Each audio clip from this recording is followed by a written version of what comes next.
चलो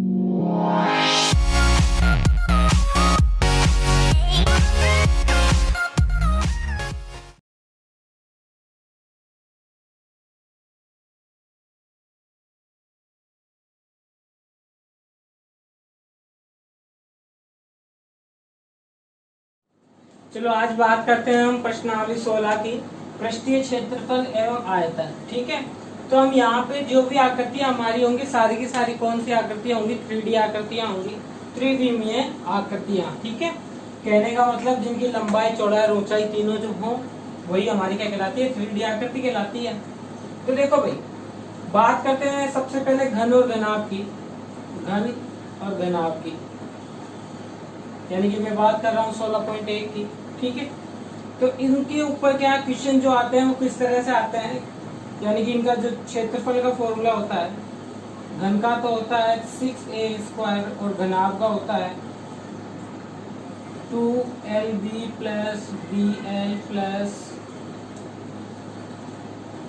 सॉरी ये गलत हो गया, lb bh और hl। ये फॉर्मूला हो गया। यहाँ पे a क्या है? भुजा है, और l क्या है हमारे पास में? l लंबाई, b चौड़ाई और h ऊंचाई है। बात करो किसकी? ये तो गया कुल पृष्ठीय क्षेत्रफल। आयतन की अगर हम बात करें तो आयतन का फॉर्मूला a³ होता है, यहाँ lbh होता है। बात करें वक्र पृष्ठीय क्षेत्रफल की, वक्र पृष्ठीय क्षेत्रफल की तो 4a² होता है, और इस वाले के अंदर अगर हम बात करें तो ये होता है 2l plus b into h। ठीक है, ये तीन फॉर्मूले काफी हैं एक एक चीज के। अब क्वेश्चन देखते हैं। तो बात करते हैं, देखो पहले क्वेश्चन की। पहले क्वेश्चन के अंदर हमको लिखा हुआ है कि तीन घनों की भुजाएं क्रमशः 8, 6 और 1 है, यानी कि a1 पहले घन की जो भुजा है वो 8 दे रखी है, a2 हमें यानी दूसरे घन की भुजा 6 दे रखी है, और a3 यानी तीसरे घन की भुजा दे रखी है हमें 1 सेंटीमीटर। इन्हें पिघलाकर एक नया घन बनाया जाता है, तो नए घन के संपूर्ण पृष्ठीय क्षेत्रफल हमको क्या करना है? ज्ञात करना है। तो देखो भाई, किन्हीं भी आकृति यानी कोई सी भी आकृति हो या कोई भी वस्तु हो, अगर उसको दूसरी वस्तु में बदलते हैं तो हम दोनों के अंदर क्या होता है? आयतन बराबर होता है। यानी कि ऐसी कंडीशन आएगी जिसमें पिघलाकर हम क्या करेंगे? दूसरी आकृति का रूप देंगे, तो उस कंडीशन में आयतन क्या होगा? दोनों का बराबर होगा। यानी कि नए घन का आयतन बराबर हो घनों के आयतनों का योग। घन के आयतन का फॉर्मूला होता है a³। मैंने नए घन की भुजा क्या मानी? a मानी है, बाकी भुजा मैंने पहले ही मान रखी है। तो हमारे पास में आएगा a1 का क्यूब प्लस a2 का क्यूब प्लस a3 का भी क्यूब। ठीक है, तीनों घनों के आयतनों को क्या करना है? जोड़ना है। तो क्या आएगा? वो नए घन के बराबर आएगा, यानी a³ बराबर आ जाएगा a1 हमारा है 8 का क्यूब प्लस a2 है हमारा 6 का क्यूब प्लस a3 है 1 यानी 1 का क्यूब।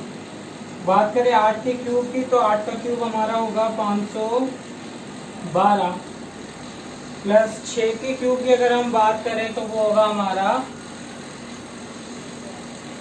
216 प्लस 1 के क्यूब की अगर हम बात करें तो वो 1 ही होगा। सभी को जोड़ते हैं, 6 और 1 कितने होंगे? 7, 8, 9, 1 और 1 2, तो 5 और 2 7। ये किसके बराबर हो गया? a³ के बराबर हो गया। बात करें a की, तो a का मान जो होगा वो क्या हो गया? इधर अंडर रूट क्यूब लग जाएगा। 7 जो हमारा क्यूब होता है वो होता है 9 का। तो इस तरह से हमारे पास जो नए घन की भुजा है वो आ गई है a। तो हमारा संपूर्ण पृष्ठीय जो क्षेत्रफल होगा नए घन का आयतन, सॉरी नए घन का संपूर्ण पृष्ठीय क्षेत्रफल बराबर 6a², यानी कि 6 गुना a का मान हमारे पास 9 आ गया, तो 9 इंटू 9, तो हमारे पास आ जाएगा 9 9 81 इंटू 6, 6 एकम 6, 6 एकम 6 2 8 24 6 36 6 36 6 7 42 6 48, तो ये हमारा क्या आ गया? Centimetre square. तो देखो अगला सवाल देखते हैं। अगले सवाल हमारा कौन सा है, 16.1 का तीसरा क्वेश्चन।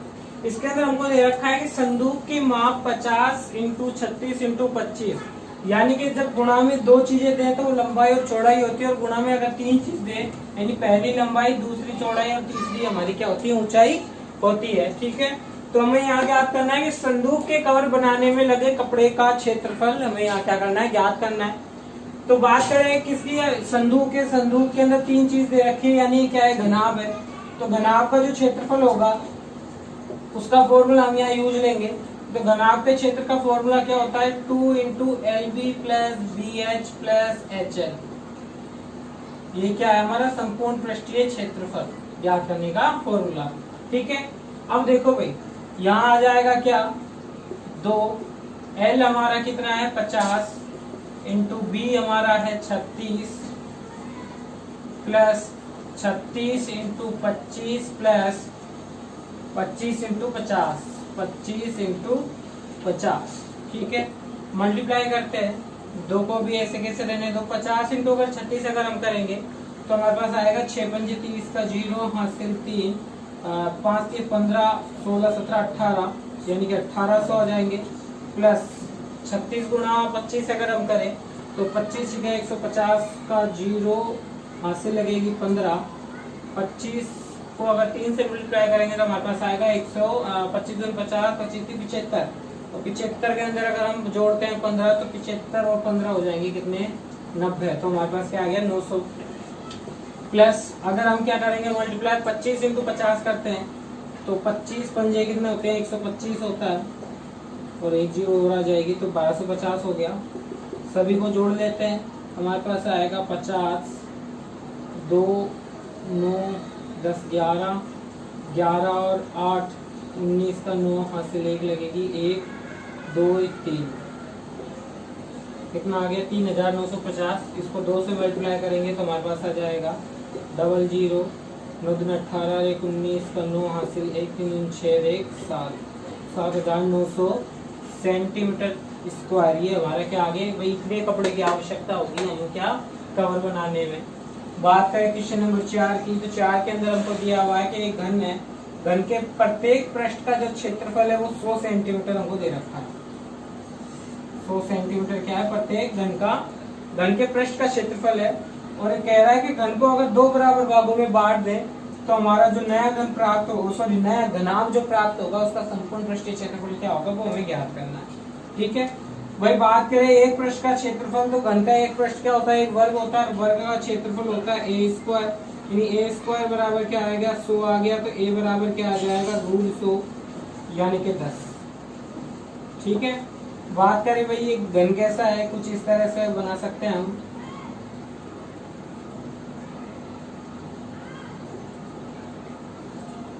ठीक है, अब इसको काट के अगर मैं आधा कर रहा हूं, यानी कि ये वाली लंबाई यहां से इस तरह से कटेगा।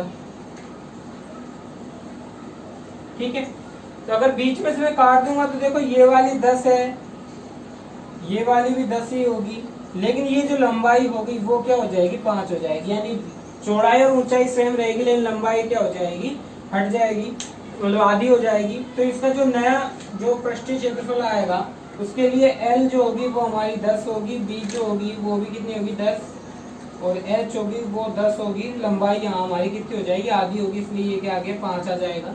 तो जो संपूर्ण पृष्ठीय क्षेत्रफल है, संपूर्ण पृष्ठीय क्षेत्रफल किसका ज्ञात कर रहे हैं हम, नए घन का संपूर्ण पृष्ठीय क्षेत्रफल बराबर क्या होता है 2LB plus BH plus HL, यानी कि हमारे पास में आ जाएगा यहाँ पे, इस चीज को यहाँ लिख लेते हैं, 2 इंटू LB यानी 5 गुणा 10 प्लस 10 गुणा 10 प्लस 10 गुणा 5।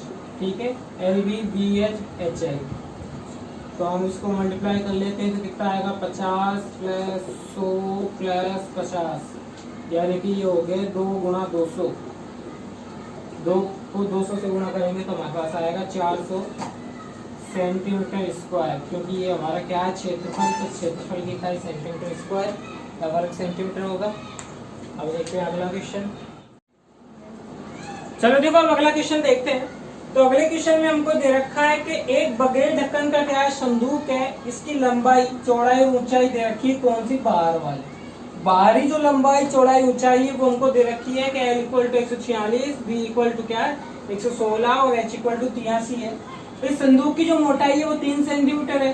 ठीक है, ज्ञात जो हमें करना है वो ये करना है कि इसमें पेंट कराने का व्यय हमको ज्ञात करना है, और पेंट कराने की जो दर है वो है 2 रुपए प्रति 100 वर्ग सेंटीमीटर। ठीक है, चलो हमको दे रखा है वर्ग सेंटीमीटर, यानी कि हमको क्या ज्ञात करना है, क्षेत्रफल ज्ञात करना है।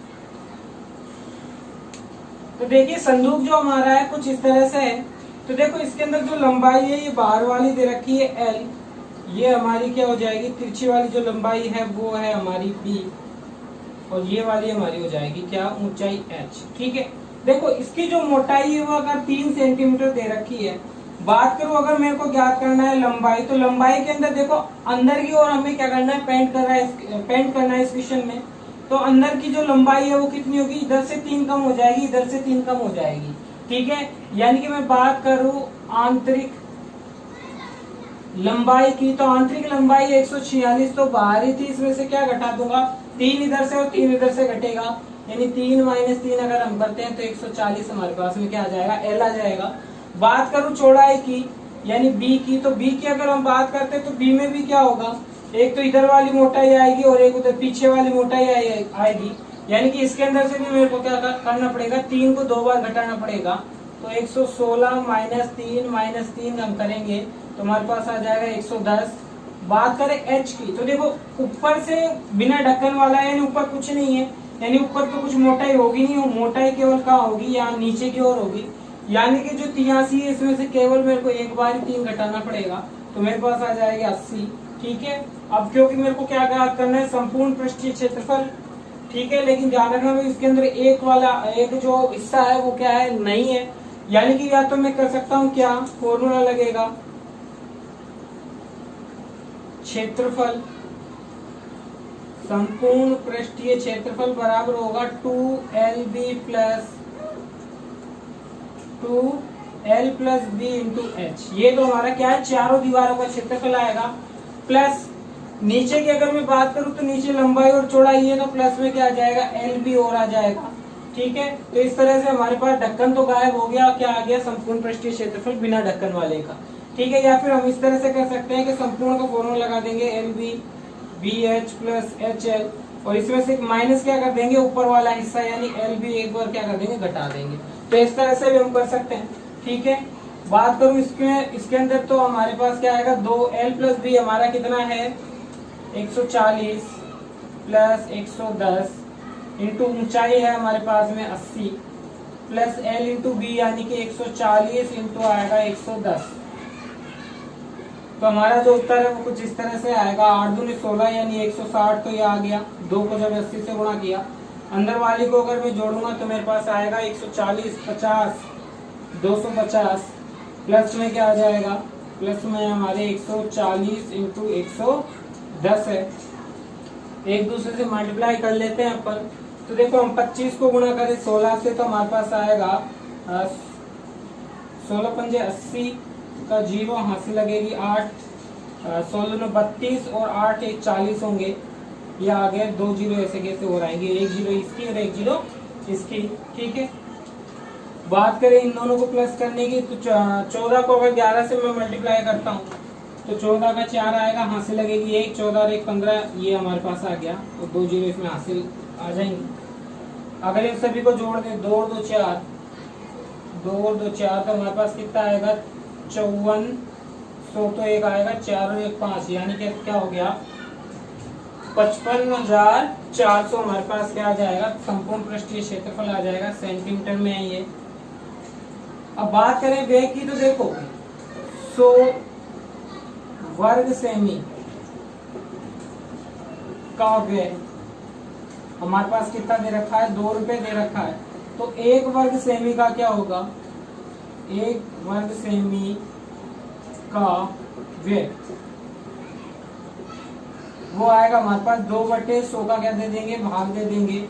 बात करें हमको कितने का ज्ञात करना है, 55,400 का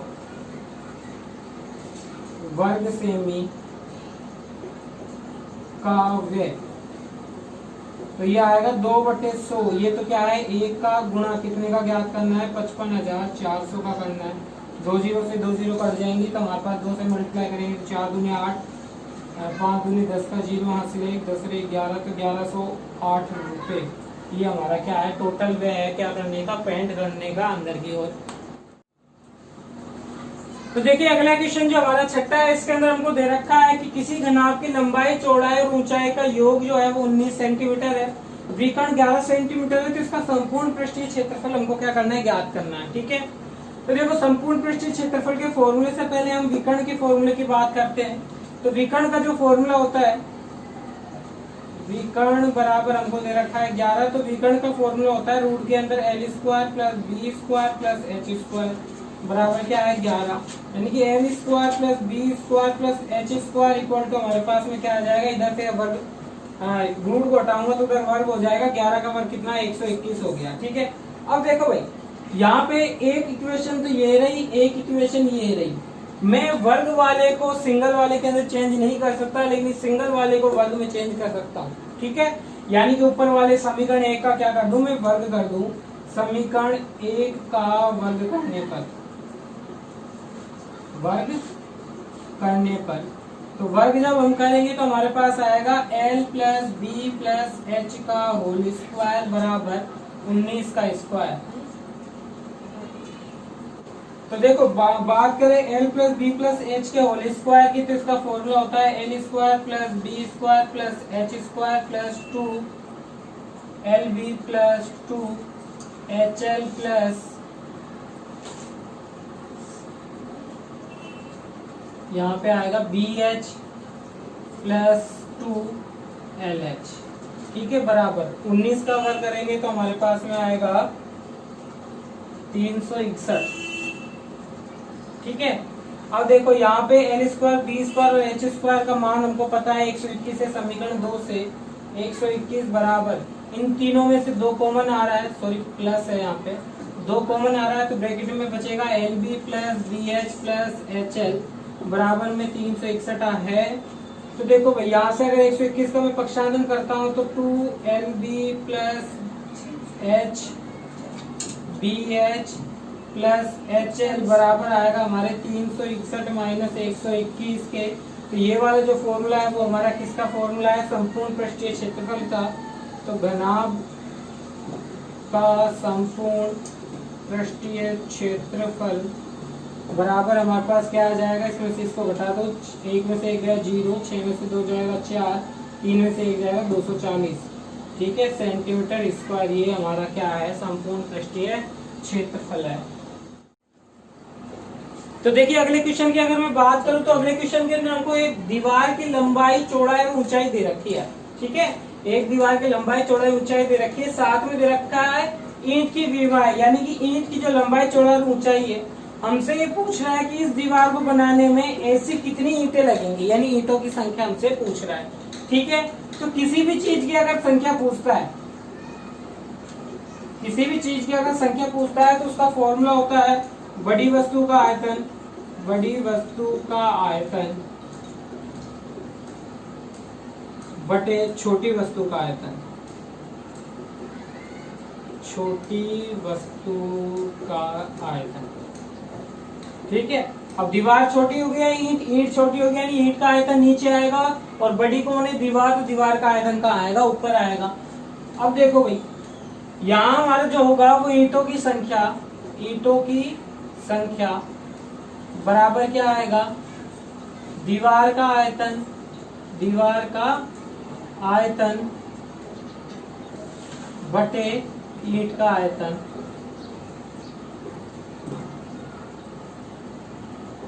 देखो भाई एक बात का ध्यान रखना है, ये जो लंबाई चौड़ाई जो भी दे रखी है हमको सारी की सारी की जो इकाई है, यानी या तो मीटर में ही होनी चाहिए या सेंटीमीटर में ही होनी चाहिए। नीचे वाली सब सेंटीमीटर में है, ये भी सेंटीमीटर में है, तो क्यों ना इन दोनों को हम किस में चेंज करते हैं, सेंटीमीटर में। यानी 44 का तो हो जाएगा 4400 सेंटीमीटर, और 1.5 मीटर का हो जाएगा 150 सेंटीमीटर। क्योंकि मीटर को अगर सेंटीमीटर में चेंज करना है तो किससे में गुणा करना पड़ता है, 100 से। तो 44 को 100 से गुणा किया 4400 और 1.5 को 100 से गुणा करूंगा तो कितना आ जाएगा 150 आ जाएगा। अब रखते हैं फॉर्मूले में, तो फॉर्मूला क्या होता है लंबाई इंटू चौड़ाई इंटू ऊंचाई। ठीक है, तीनों चीज है हमारे पास में, तो ऊपर का आ जाएगा 4400 इंटू 150 इंटू 85 बटे में हमारे पास आएगा 22 गुणा 10 गुणा 17। ठीक है, ये सारी की सारी क्या है लंबाई इंटू चौड़ाई इंटू ऊंचाई, तो नीचे लंबाई इंटू चौड़ाई इंटू ऊंचाई आ गई। 22 से 4400 कटेगा कितनी बार, 22 दूनी 44 दो बार, यानी कि 200 हो जाएगा। ठीक है, जीरो से ये जीरो में काट दूंगा, 17 पंजे क्या होंगे 85 से 5 बार कट गया, 5 दूनी कितने हो जाएंगे 10, यानी कि 1000 गुणा 15, तो हमारे पास कितना आ गया 15,000। ये हमारा क्या है ईंटों की संख्या है, ये हमारा आंसर हो गया। अब देखते हैं आगे के क्वेश्चन। तो अब बात करते हैं हम प्रश्नावली कौन सी 16.2 की। तो 16.2 के अंदर हम बेलनों के बारे में पढ़ेंगे। ठीक है, अब यहाँ हमको दे रखा है कि एक बेलन के सिरे का क्षेत्रफल 154 सेंटीमीटर है, ऊंचाई 21 सेंटीमीटर है, तो इसका आयतन और पृष्ठीय क्षेत्रफल हमको क्या ज्ञात करना है। तो ऊंचाई हमको दे रखी है, हमको केवल किसकी जरूरत है त्रिज्या की जरूरत है। तो त्रिज्या के लिए हमको देखो क्या दे रखा है, बेलन के एक सिरे का क्षेत्रफल, यानी एक जो सिरा होता है वो हमारा एक वर्त होता है, यानी पाई आर स्क्वायर बराबर दे रखा है 154। तो आर स्क्वायर बराबर क्या आ जाएगा 154 और पाई का मान कितना होगा 22/7। तो आर स्क्वायर बराबर हमारे पास आ जाएगा 22/7। तो 154 इंटू 7/22। ठीक है, 11 से कट रहे हैं, 11 दूनी 22, 11 एकम 11 और 11 चौक 44, 4 बार। 2 से 14 को हम काटेंगे कितनी बार, 7 दूनी 14, 7 बार। तो 7 7 कितने हो गए भाई 49 हो गए। आर स्क्वायर बराबर 49, तो आर बराबर कितना आ जाएगा 7 सेंटीमीटर आ जाएगा। ठीक है, बात करते हैं अब जो भी हमको ज्ञात करना है बेलन का, अगर हमको आयतन ज्ञात करना है तो आयतन का फॉर्मूला क्या होता है पाई आर स्क्वायर एच, आराम से ज्ञात कर सकते हैं क्योंकि आर भी है और एच भी है। बात करें हम किसकी संपूर्ण वक्र पृष्ठीय क्षेत्रफल की, तो वक्र पृष्ठीय क्षेत्रफल का फॉर्मूला होता है 2 पाई आर एच। तो आर और एच दोनों है तो हम ज्ञात कर सकते हैं। देखो अगर इस वाले की अगर मैं बात करूं बेलन का आयतन है, पाई आर स्क्वायर का मान हमको दे रखा है।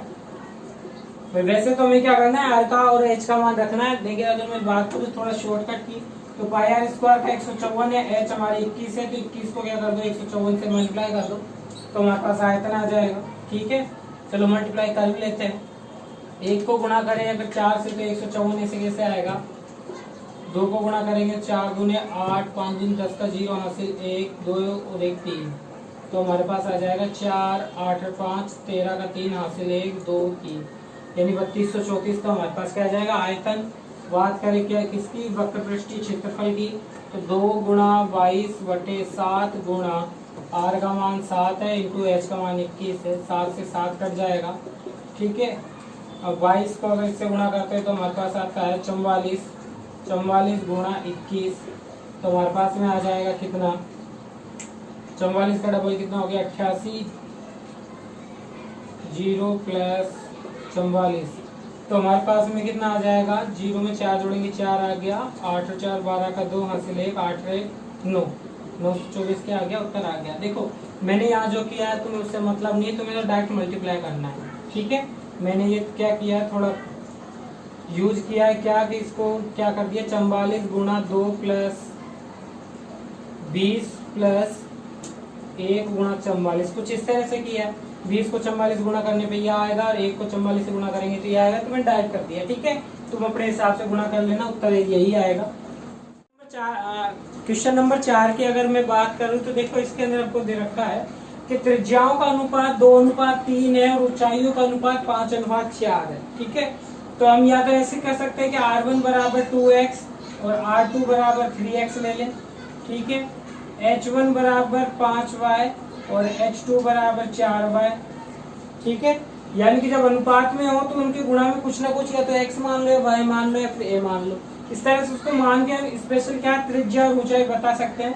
या फिर हम ये देख लेते हैं कि ये चीज हमको दी हुई है, दोनों में से कोई सा भी अगर तुम यूज करोगे तो हमारा आंसर आ जाएगा। ज्ञात हमें यहाँ करना है वक्र पृष्ठीय क्षेत्रफलों का अनुपात और आयतनों का अनुपात। ये जो है वो किसकी है भाई, जो बेलन है उनकी लंबाई है और ऊंचाई है। बात करूं किसकी, वक्र पृष्ठीय क्षेत्रफल की, तो देखो अनुपात जो होगा वो वक्र पृष्ठीय क्षेत्रफल यानी पहले बेलन का वक्र पृष्ठीय क्षेत्रफल बटे में क्या आएगा, दूसरे बेलन का वक्र पृष्ठीय क्षेत्रफल, ठीक है, बराबर। तो वक्र पृष्ठीय क्षेत्रफल का फॉर्मूला होता है 2 पाई आर एच, पहली की बात कर रहे हैं तो R1 H1 हो जाएगा 2 पाई आर एच, ये भी दूसरे का भी यही फॉर्मूला हो गया क्योंकि दूसरा भी बेलन है, दूसरा बेलन है इसलिए 2 हो गया। बात करूं यहाँ 2 पाई से 2 पाई कैंसिल हो गया, R1 बटे R2 का मान कितना है 2/3 गुणा H1 बटे H2 का मान हमको दे रखा है 5/4, 2 से 4 कटेगा कितनी बार, 2 बार, तो हमारे पास क्या आ जाएगा 5/3 6 आ जाएगा। ये हमारे पास किसका अनुपात आ गया, वक्र पृष्ठीय क्षेत्रफलों का अनुपात 5:6 आ गया। बात करें आयतनों के अनुपात की, तो आयतन के जो फॉर्मूला होता है वो क्या होता है हमारे पास में, पाई आर स्क्वायर एच बटे पाई आर स्क्वायर एच, ऊपर वाले में 1 है तो नीचे वाले में क्या आएगा 2 आएगा।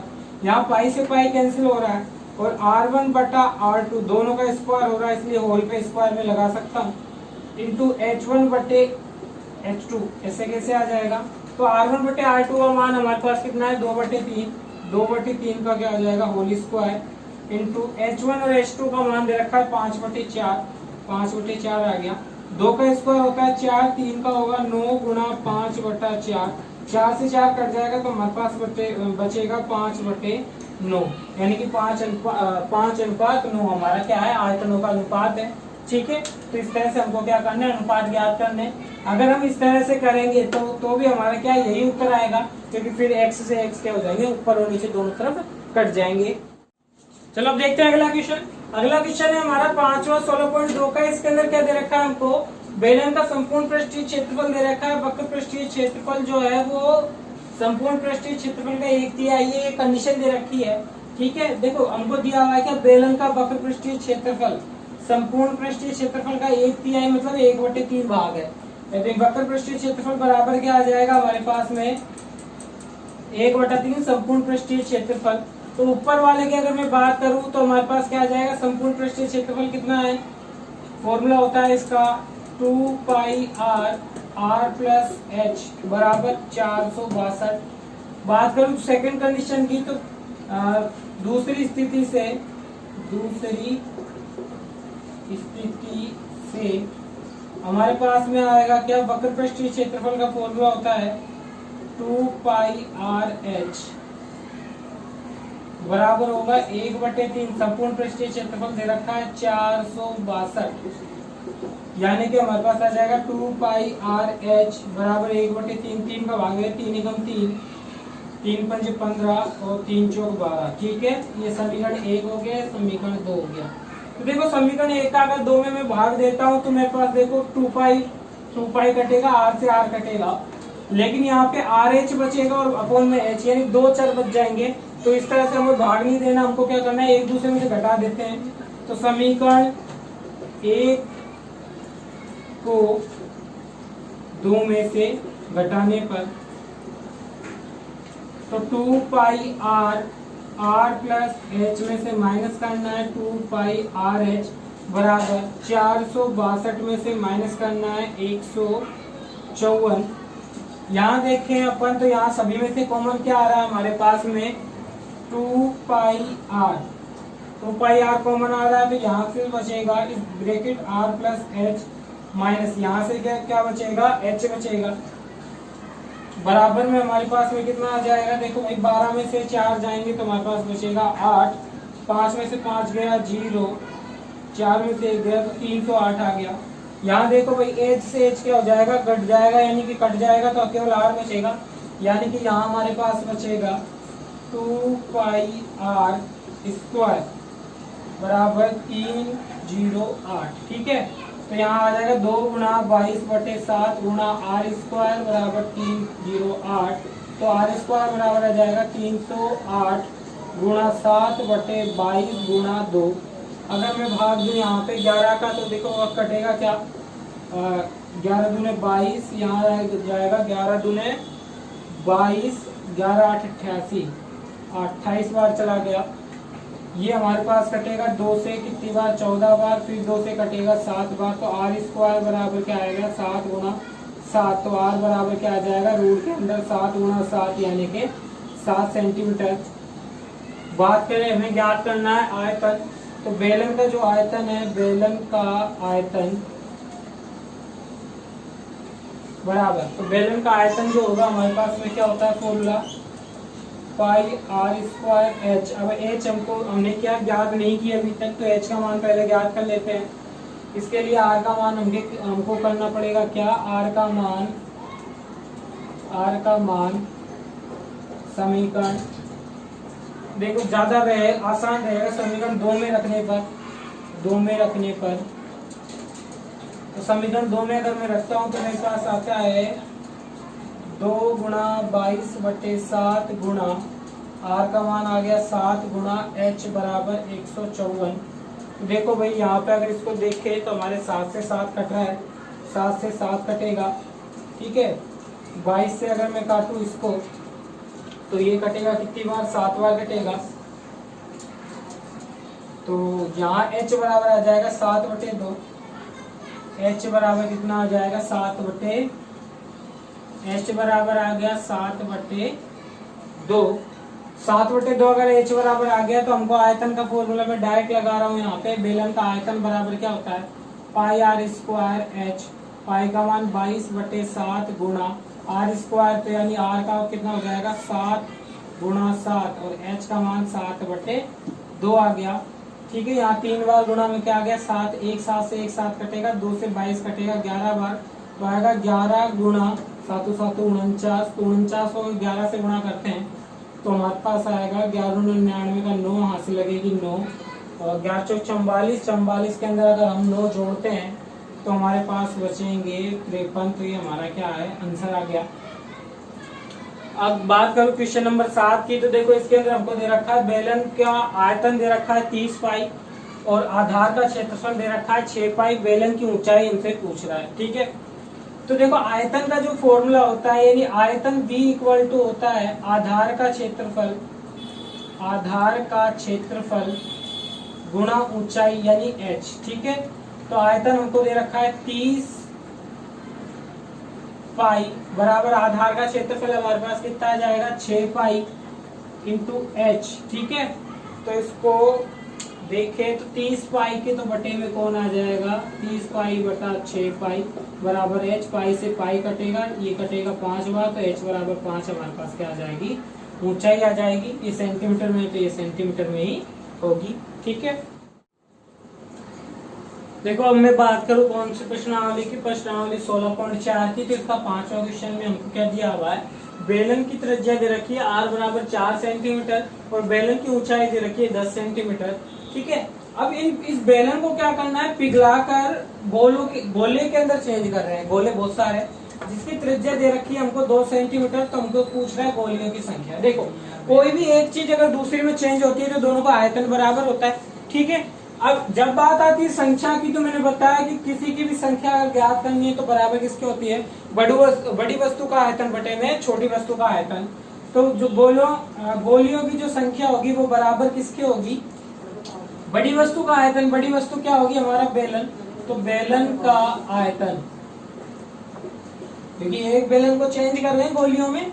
छोटी वस्तु कौन सी होगी, गोला, यानी गोले का आयतन। बेलन का आयतन का फॉर्मूला होता है पाई आर स्क्वायर एच बटे गोले का आयतन का फॉर्मूला होता है 4/3 पाई आर क्यूब, ठीक है। बात करें पाई का मान, तो पाई से पाई तो कट जाएगा, आर का जो मान है वो 4 दे रखा है इंटू 4 और ऊंचाई h जो है हमको 10 दे रखा है, बटे में 4/3 गुणा यहाँ हमारे पास में आर क्यूब यानी 2 गुणा 2 आ गया, ठीक है। 3 तो जाएगा सबसे ऊपर, 4 से 4 कटेगा, 2 दूने 4 से ये वाला 4 कट जाएगा, ये 4 कटेगा, 2 दूने 4 से ये 4 कट जाएगा, ठीक है। इस 2 से 10 कटेगा कितनी बार, 5 बार, 5 गुणा होगा 3 से, तो 5 के कितने हो गए 15, यानी 15 गोलियां हमारी क्या होंगी, बनेंगी। बात करें क्वेश्चन नंबर 8 की, तो इसके अंदर भी कुछ ऐसा ही है कि धातु के गोलों की संख्या, गोलों की जो त्रिज्या है वो 10 सेंटीमीटर दे रखी है, गोलों की जो संख्या वो दे रखी है, और गोले का पृष्ठीय क्षेत्रफल ज्ञात करना है। ठीक है, अब देखो यहाँ पे हम क्या कर रहे हैं, धातु के गोले को पिघलाकर छोटे छोटे गोलों में बांट रहे हैं। तो यहाँ पे हमकी जो गोले की त्रिज्या होगी, धातु के गोले का आयतन किसके बराबर होगा, मतलब फॉर्मूला लगभग हम यही वाला यूज लेंगे, दोनों जगह गोले आएंगे। तो जो धातु का गोला है वो चेंज हो रहा है, तो नंबर यानी n इंटू संख्या गुणा क्या होगा, छोटी भी क्या है, गोले ही है, छोटे गोले का आयतन। ठीक है, बड़े गोले का आयतन होगा वो क्या होगा, 4/3 पाई आर क्यूब। ठीक है, बराबर, ये बड़ा है तो इसकी आर हम कैपिटल आर मान लेते हैं, बराबर हमारे पास आएगा 8 गुणा छोटे गोले का आयतन वही 4/3 पाई आर क्यूब। देखो 4/3 से 4/3 और पाई से पाई कट जाएगा।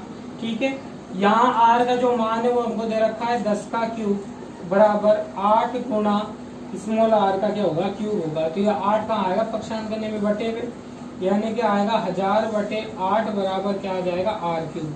तो यहाँ काटने की जरूरत नहीं है, डायरेक्ट क्यूब अगर ले लेंगे तो हमारे पास आ जाएगा √क्यूब 1000/8।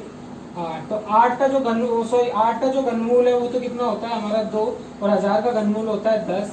ये हमारा आर का मान आ जाएगा, तो आर का मान क्या आ जाएगा, 10/2 का मतलब 5 आ जाएगा।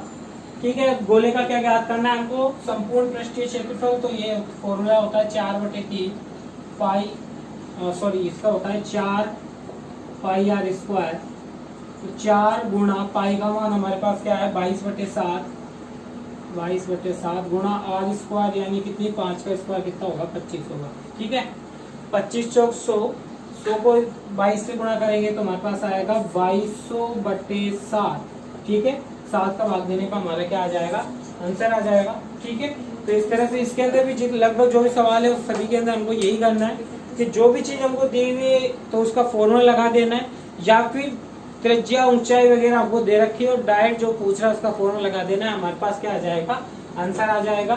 ठीक है, तो अब बात करते हैं हम कौन से क्वेश्चनों की। अगले क्वेश्चनों की 10वां और 12वां क्वेश्चन देख रहे हैं 16.4 का। इसके अंदर एक आयताकार फलक, मतलब आयताकार जो फलक दे रखे हैं वो दे रखे हैं LBH, यानी कि ये क्या है, घनाभ है हमारा। घनाभ की लंबाई चौड़ाई ऊंचाई दे रखी है 66, 42 और 21। हमसे पूछ रहा है कि अगर इसको पिघलाकर गोले के अंदर चेंज कर दिया जाए, छोटे छोटे गोलों में बांट दिया जाए, तो गोलों की संख्या क्या होगी। जैसे कि मैंने पहले बताया था कि इसका जो फॉर्मूला है, यानी कि जो गोलों की संख्या n बराबर, फॉर्मूला मैंने क्या बताया था, बड़ी वस्तु का आयतन यानी कि घनाभ का आयतन बटे में क्या आएगा, गोले का आयतन। ठीक है, घनाभ के आयतन की बात करें तो LBH होता है, गोले के आयतन की मैं बात करूं तो 4/3 पाई आर क्यूब होता है। ठीक है, LBH हमको दे रखी है 66 गुणा 42 गुणा 21 बटा, यहाँ बात करते हैं 4/3 गुणा पाई का मान 22/7 गुणा, यहाँ हमारा जो आर दे रखा है वो 4.2 घास है, तो इसका आधा आर बराबर हमारे पास में क्या आ जाएगा 2.1, यानी कि 2.1 इंटू 2.1 इंटू 2.1। ठीक है, अब देखो इसको ढंग से लिखते हैं तो हम लिख सकते हैं इसको 66 गुणा 42 गुणा 21 बटा, ठीक है, ऊपर वाली आएंगी 4 गुणा 22 गुणा 21 गुणा 21 गुणा 21 गुणा 7 और 3 जाएंगे ऊपर, तो 7 या 21 डायरेक्ट लिख लेता हूँ, गुणा पॉइंट यहाँ 3 मतलब 3 संख्याओं में पॉइंट मैंने हटाए हैं, तो यानी कि 1 2 3 0 यहाँ लग जाएंगे, यानी कितना हो जाएगा 1000 और हो जाएगा। अब इनको काटते हैं तो देखो 21 21 2 2 तो कट ही रहे, ये 21 से 21 गया, इस 21 से ये 21 गया, दूसरे तीसरा जो 21 है इससे 42 को काटेंगे 2 बार। ठीक है, 66 जो है वो 22 से कट जाएगा कितनी बार, 3 बार। यहाँ नीचे बचा केवल और केवल 4 बचा। 4 से इस 2 को अगर मैं काटूं तो ये कटेगा 2 बार, ठीक है। 1000 को 2 से काटूं तो ये कटेगा 500 बार, और 500 को 3 से गुणा करूंगा तो आ जाएगा 1500। ये हमारा क्या है, आंसर है। बात करते हैं अगले क्वेश्चन यानी 12वें क्वेश्चन की। देखो 12वां जो क्वेश्चन है इसके अंदर कहा है कि एक अर्धगोलाकार कटोरा है जिसकी त्रिज्या 9 सेंटीमीटर में है। इसके अंदर क्या भरा हुआ है, पानी भरा हुआ है, और इसमें जो पानी भरा हुआ है उसको क्या करना है, बेलनाकार बर्तनों में डालना है। बेलनाकार बर्तन बहुत सारे, यानी कि वही नंबर वाली बात आ गई, ठीक है। यही वाला फॉर्मूला लगेगा। तो यहाँ देखो बेलन की ऊंचाई व्यास दे रखा है, त्रिज्या यहाँ हमारे पास क्या होगी, 3/2। बात करते हैं किसकी, बेलनों की संख्या की। तो बेलनों की संख्या बराबर हमारे पास फॉर्मूला यही लगेगा। बड़ी वस्तु हमारे क्या है, कटोरे का आयतन बटे छोटी वस्तु हमारा बेलन है, तो बेलन का आयतन, बेलन का आयतन बराबर, देखो कटोरे का आयतन क्या है, अर्धगोलाकार है, तो अर्धगोले का जो आयतन होता है वो कितना होता है, 2/3 पाई आर क्यूब बटे बेलन का आयतन क्या होता है, पाई आर स्क्वायर एच। अब यहाँ दोनों की त्रिज्याएं अलग अलग होंगी, तो हम एक को आर मान लेते हैं, तो एक आर डैश, ठीक है।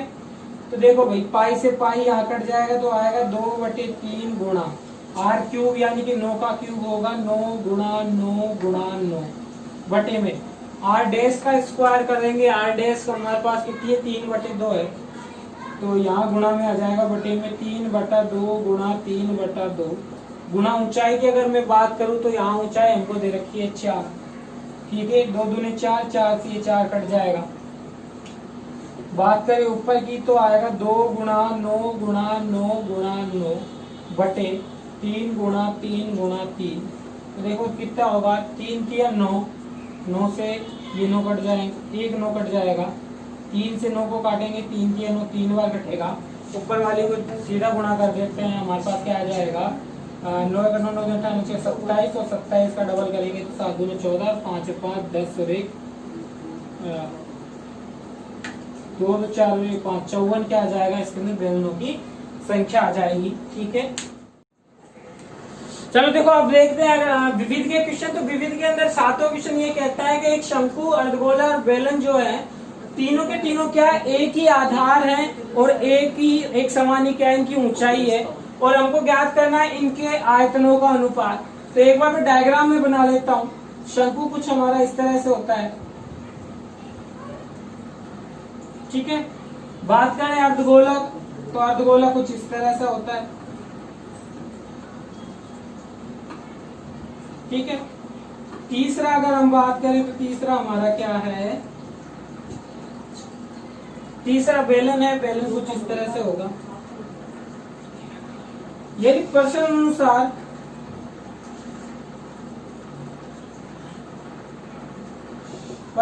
हमको क्या दे रखा है कि R बराबर तो क्या है, सभी की त्रिज्या R है,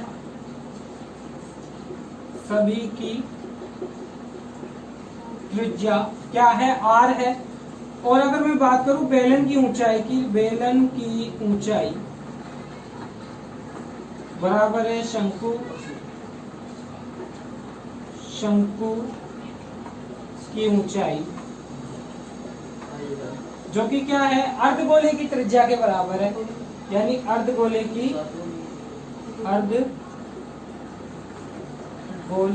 त्रिज्या, ठीक है। यानी H बराबर क्या है, R। अब बात करता हूँ अनुपातों की। तो देखो भाई अनुपात हमारा, अगर हम आयतन देखें तो सबसे पहले देखते हैं शंकु का आयतन। शंकु का आयतन होता है हमारा 1/3 पाई आर स्क्वायर एच, अनुपात अर्धगोले का आयतन होता है 2/3 पाई आर क्यूब, अनुपात तीसरा देखे बेलन का, तो बेलन का होता है पाई आर स्क्वायर एच। देखो भाई यहाँ एच के बराबर आर है, तो यहाँ पे आर क्यूब हो जाएगा, ऐसे ही यहाँ पे भी आर क्यूब हो जाएगा, तो आर क्यूब से आर क्यूब से आर क्यूब क्या हो जाएंगे, कट जाएंगे, पाई से पाई कट जाएगा, बचेगा यहाँ 1/3 अनुपात 2/3 अनुपात 1। ठीक है, अब देखो यहाँ 3 से 3 कट जाता, अगर यहाँ पे भी नीचे क्या होता 3 होता, तो मैं इसको लिख सकता हूँ 1 को लिख सकता हूँ 3/3। अब सभी 3 नीचे वाले कट जाएंगे तो अनुपात होगा 1:2:3। ये हमारा क्या हो गया आंसर। बात करते हैं इस 8वें क्वेश्चन की। तो 8वें क्वेश्चन के अंदर दिया हुआ है कि एक ऐसी आकृति है जिसका जो पिंड है, मतलब पिंड का मतलब आकृति है, उसका बायां भाग बेलनाकार है और दायां भाग क्या है शंकु आकार का है।